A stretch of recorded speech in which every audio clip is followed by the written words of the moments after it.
So counterweight was really, it was like a kind of emergency triage hospital in the middle of the disaster. And the counterweight handbook is a compilation of the resources that we were putting out there that's saying to people how to evaluate if your organisation is having a critical social justice problem.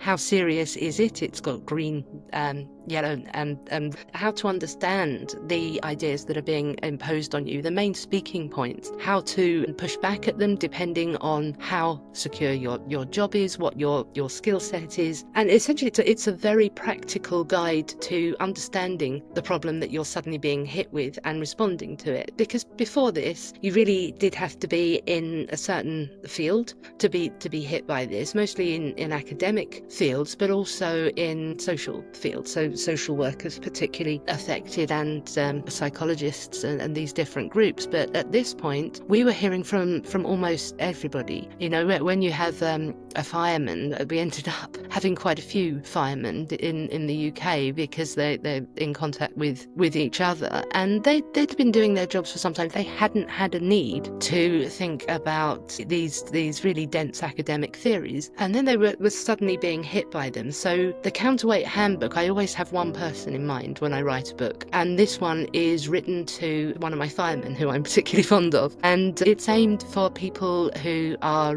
bright, who have a social conscience, but don't have an academic background in any of this. And it really just it explains what is this and what do I do about it.